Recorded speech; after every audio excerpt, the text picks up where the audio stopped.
Assalamualaikum viewers, I welcome to my channel Kirat of Quran.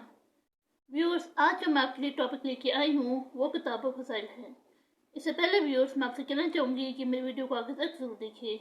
अगर आपको पसंद आए तो उसको लाइक कर ले, इसको दूसरे के साथ शेयर कर ले और सब्सक्राइब कर ले और सामने लगे बेल के आइकन को क्लिक कर ले ताकि आने वाले वक्तों में आपको मेरी वीडियो का नोटिफिकेशन पर वक्त मिलता रहे।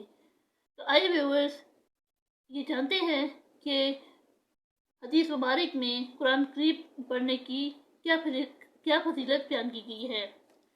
हज़रत अबू अमामा रज़ियल्लाहु अन्हु बयान करते हैं कि मैंने रसूल अल्लाह सल्लल्लाहु अलैहि वसल्लम को फरमाते हुए सुना, कुरान यानी कसरत से पढ़ा करो, इसलिए कि क़यामत वाले दिन ये अपने पढ़ने वाले साथियों के लिए सिफारिशी बनकर आएगा। यानी इसमें कुरान करीम की तिलावत और इस पर अमल करने की फजीलत का बयान है, क्योंकि अमल के बगैर महज खुश एलाफी से पढ़ लेने की अल्लाह के यहाँ कोई कीमत नहीं होगी। सिफारिशी का मतलब है कि अल्लाह ताला कुरान मजीद को कुव्वत गवाही अता फरमाएगा और वो अपने कारी और आमिल के गुनाहों की मग़फ़िरत का अल्लाह से सवाल करेगा, जिसे अल्लाह कबूल फरमाएगा, जैसे कि दूसरी रिवायत में है। एक और जगह बयान हुआ है, हज़रत नवाज बिन समान रज़ियल्लाहु अन्हु से रिवायत है कि मैंने रसूल अल्लाह सल्लल्लाहु अलैहि वसल्लम को फरमाते हुए सुना कि क़यामत वाले दिन कुरान को और उन लोगों को जो दुनिया में इस पर अमल करते थे बारगाह इलाही में पेश किया जाएगा। सूरह बकरा और सूरह आले इमरान इनके आगे होंगी अपने पढ़ने वालों की तरफ से झगड़ा करेंगी।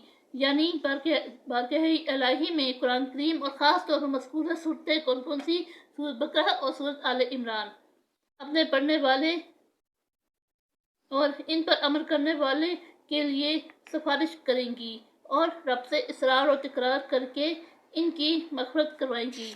सुभान अल्लाह।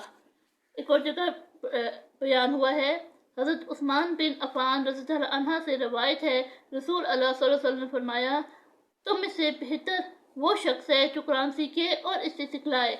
यानी इसमें कुरान करीम की तालीम यानी खुद सीखने और दूसरों को अल्लाह की रज़ा के लिए सिखलाने की फजीलत है। एक और जगह बयान हुआ है, हज़रत आयशा रज़ियल्लाहु अन्हा से रवायत है, रसूल अल्लाह सल्लल्लाहु अलैहि वसल्लम ने फरमाया, जो शख्स कुरान पढ़ता है और वो सेहत के साथ कुरान करीम पढ़ने में माहिर है तो वो क़यामत वाले दिन बुजुर्ग नेकूकार फरिश्तों के साथ होगा। और जो कुरान अटक कर पढ़ता है और उसके पढ़ने में उसे मुश्किल होती है, उसके लिए दुगना अजर है। यानी माहिर से मुराद कुरान करीम का हाफिज और तजवीद व हसन सूद से पढ़ने वाला है, जैसा कि इमाम बुखारी की रिवायत के अल्फाज और इनकी तजवीद से वजाहत है।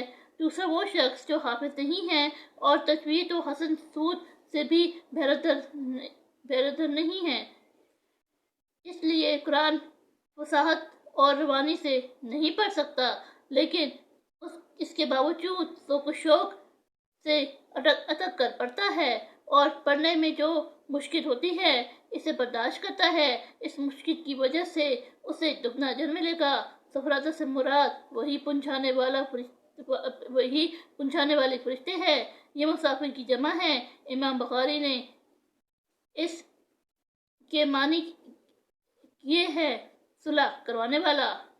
फरिश्तों को भी जो अल्लाह की वही और इसकी तरफ से तदीब लेकर उतरते हैं, इन सफीरों की मिसाल करार दिया गया जो लोगों के दरमियान सुलह करवाते हैं। तो व्यूअर्स, आज के लिए इतना काफ़ी है। मैं बहुत जल्द आपके लिए नेक्स्ट टॉपिक लेके आऊँगी। तब तक के लिए आप अपना ख्याल रखें। तब तक के लिए अल्लाह हाफिज़।